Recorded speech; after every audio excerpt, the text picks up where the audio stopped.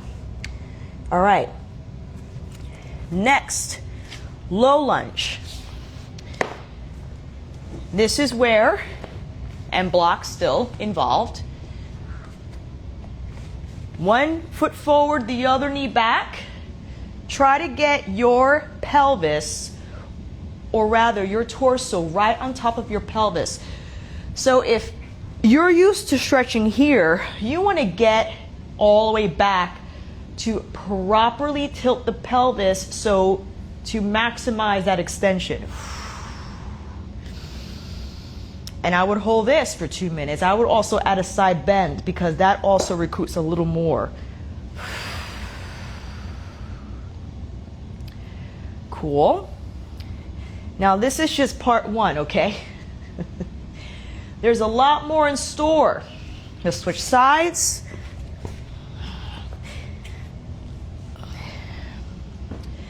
I just want to put this as a disclaimer.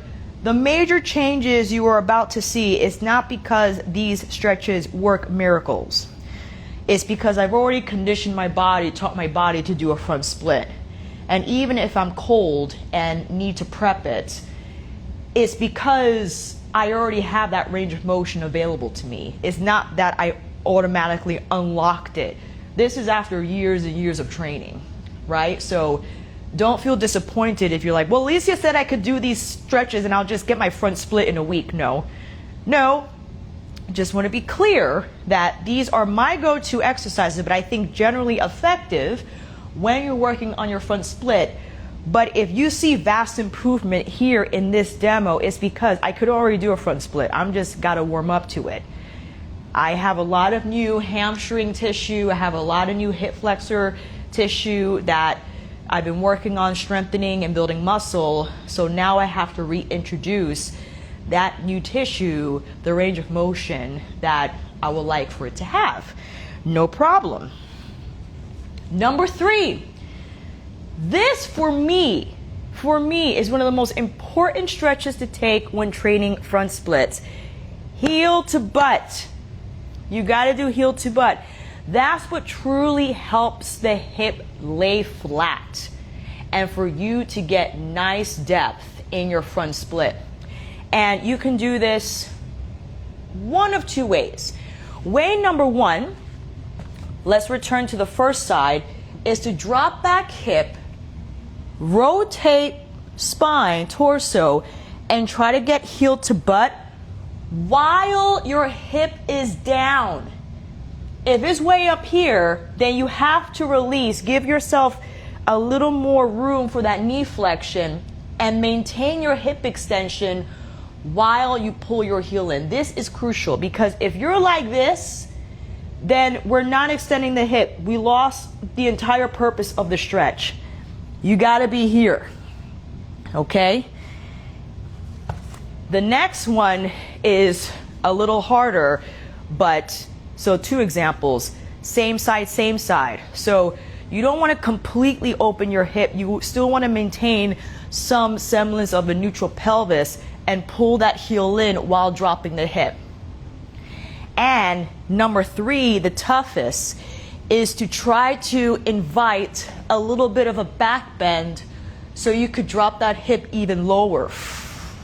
This recruits a lot of quad and a lot of hip flexor, both of which contribute heavily to getting your hips down. Okay, so let's do the other side. Here we go.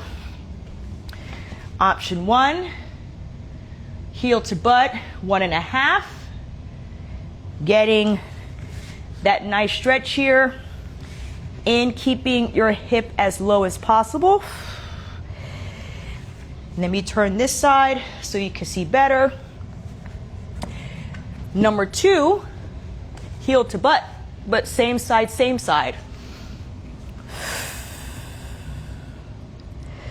Getting that hip low, and then Number 3, heel to butt, same side, high chest with a little bit of a back bend. And now the last part, what in my opinion is one of the crucial ones to take, and that is classic couch stretch. And where I'll place a block near the couch. I like the couch version so my foot can lay flat. And you want to get in as close to your hip as possible, heel to butt. And it's the same sensation that you feel when doing any heel to butt stretch, quad and hip flexor. Now we lower down, but here's the thing. If you have to start here first, I get it because it's intense. But you want to get as far away from that front thigh as possible and try to get your back thigh low. You even use weights, and you could practice moving into your end range and out of it, especially when you add load. And again, challenging how much extension you can pull from this position. Like, I'm constantly fighting to tilt my pelvis as up as possible. Cool? Okay. And the timing is the same. Up to 2 minutes if you can. I know it's tough. It hurts. So that's why you have to ease in. Okay? Heel to butt. Here we go. I know these are scandalous shorts I'm wearing. My gosh. Getting in close.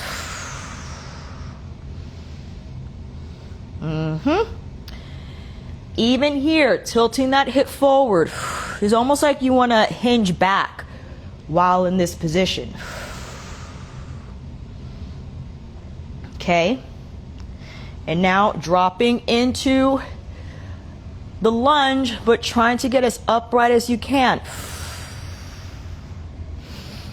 I like to even try to arch a little bit again, just so you could get up. What kind of warm-up are you doing before? I would do any warm-up that gets the body temperature up and increases blood circulation, so you develop a little bit of a sweat. Because I was already pretty warm just by body temperature alone, and this is a short demo, and I'm not going full throttle, but jump rope, and I went over this, I think it was maybe a few weeks ago, ways to warm up. Anything, again, that's going to get your heart rate up and your core body temperature up.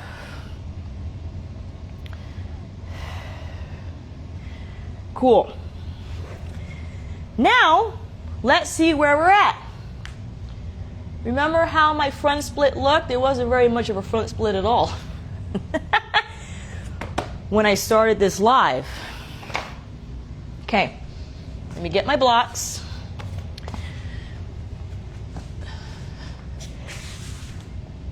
Not too bad. Ugh. I'm telling you, man, getting that back hip extension is crucial, and spending some time on it is going to help you get depth without you sacrificing so much of your front leg and without you turning out your pelvis. And I could hold this because I'm on my back leg. Emphasizing a square pelvis while in your lunges ensures that you carry that same position over, alignment over, when you actually practice your front split. And I didn't even work on my inner thighs. Yes, I showed how I got that extension when I just demoed all the lunges. So if you're just joining, know that this will be on the main feed from the beginning if you have to watch from there. Okay?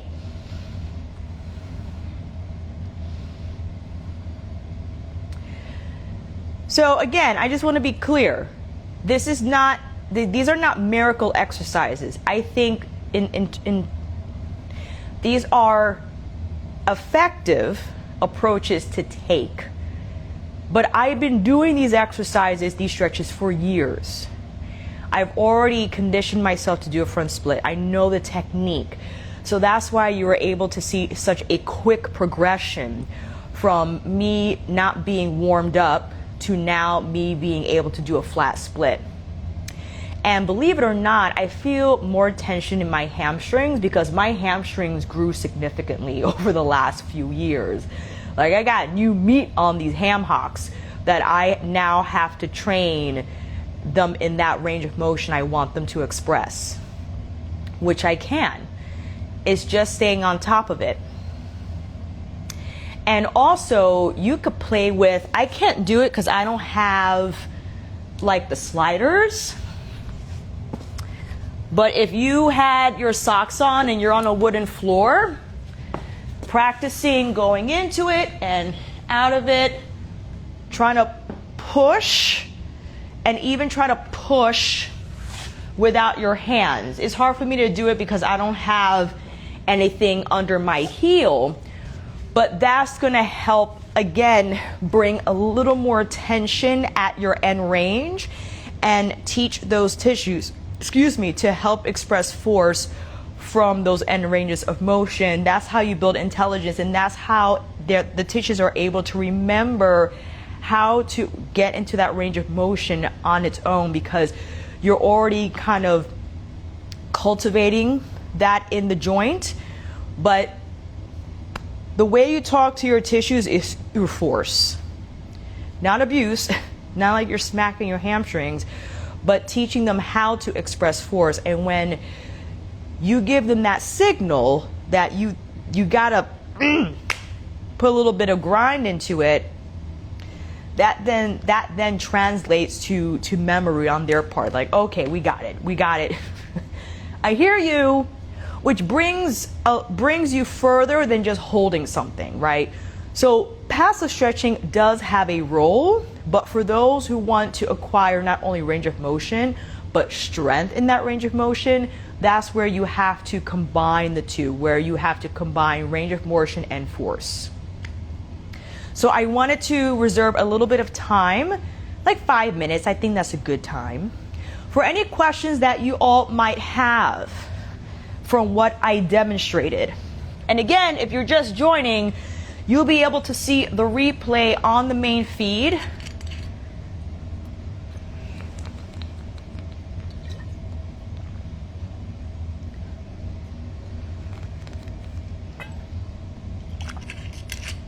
And also something to consider, that I already have a pretty good pain tolerance. So that's why I'm able to withstand, I think, more than the average person, and why I could push and able to acquire so much range of motion that in that length of time. I already have it. It's just that I have to get there. I just want to be clear on that distinction, because I think these stretches are great for front splits. I just don't want you to think that once you start doing them, you're going to get your front split by tomorrow. You have to realize the context. I've been doing front splits for years. I've been training them for years. I'm now stronger, so my nervous system allows me that range of motion just because it feels safer. Yes, we have our splits training on our app. There's a trial, so just make sure if you don't like our classes that you cancel before your card is charged. And you could find that link in our bio for that trial, and automatically, well, you could choose the class you want to take, or you could ask the app to program for you, because we do have an algorithm that customizes depending on what your goals are. And if the goal is to train a front split, that's when they'll provide you the classes and the actual schedule for you to follow based off how many times you want to stretch a week, if you're beginner, intermediate, or advanced. These lives are more like the nitty-gritty about certain flexibility topics, and also an opportunity for you to ask questions that you can't obviously do on the app. I'm there on the app teaching you, but the interaction is obviously different, where you won't be able to like comment while watching the class on the app, if that makes any sense.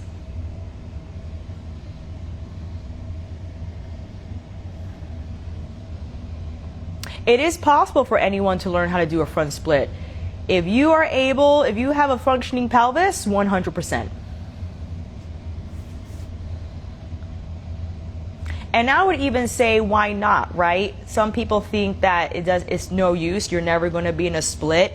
It's more so a great marker of flexibility, where especially if you find yourself in different sports or just different movement disciplines, where you find yourself in awkward positions. And I guess you can categorize a split as an awkward position, one that the average person doesn't usually find themselves in.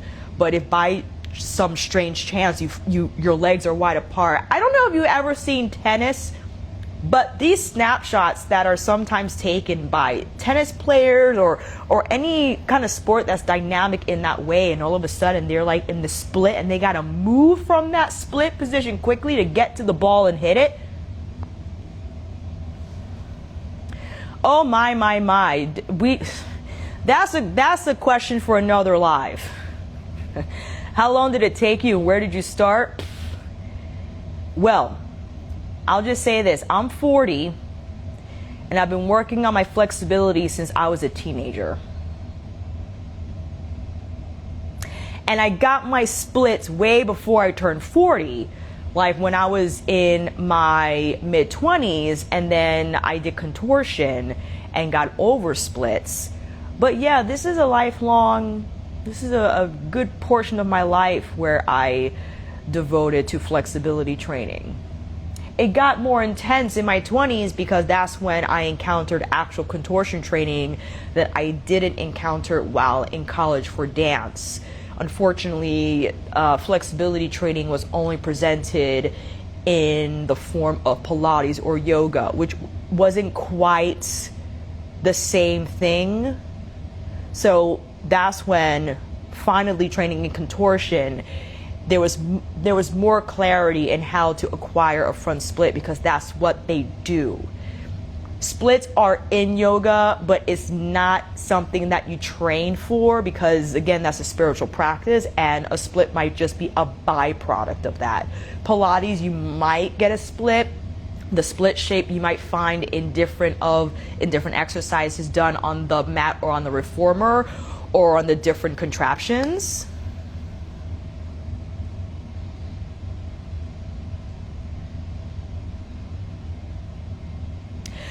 She does gymnastics and soccer. Wow. I would say she has to just keep training her splits if she wants to keep them. But in gymnastics especially, because in like the floor routines or on the beam, splits are there depending on the choreography. And I know it's tough because I don't play soccer, but I've seen soccer and it is intense. It is cardiovascularly intense, okay? Running back and forth and just whatever. So after a game or after practice, to get into those lunges by the couch and getting used to just training whenever she can after gymnastics and soccer. And I'm saying to do it now because the younger you are, the body's response is faster because the recovery is faster. As a young adult, you recover faster than when you are older. So take advantage of those circumstances. And once she starts training them consistently, she will get them again, 100%. But the consistency part is key. Correct. So after this live is over, when you head over to Stretch It's main feed, it will be there for you to watch. And you can even scrub to get to the part where I start the lunging, because in the beginning I do a little intro, I set up the live. And then when I start doing the lunges, that's where you can get those demos. Is that it, everyone? if there are any more questions.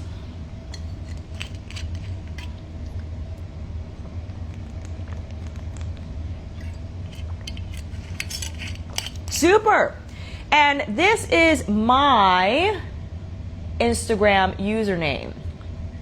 If you want to stay in touch and just let me know how it's going, don't hesitate to direct message me. I'm on Instagram as Archer Moves. Ooh, how long does it take to split if you are 40 years old and practice sports like cycling?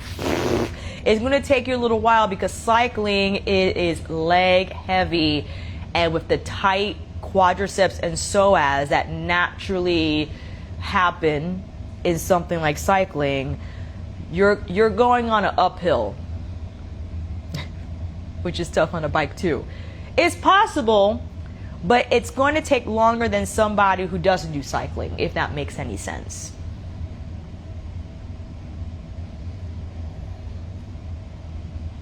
But ooh, will it feel nice after a long bike ride and you give those quads and hip flexors some love?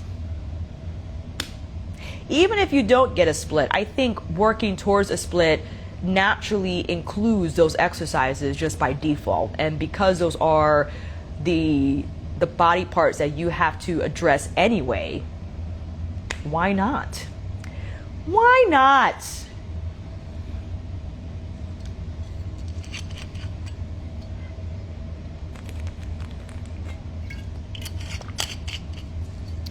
My friends, thank you so much for taking the time to join.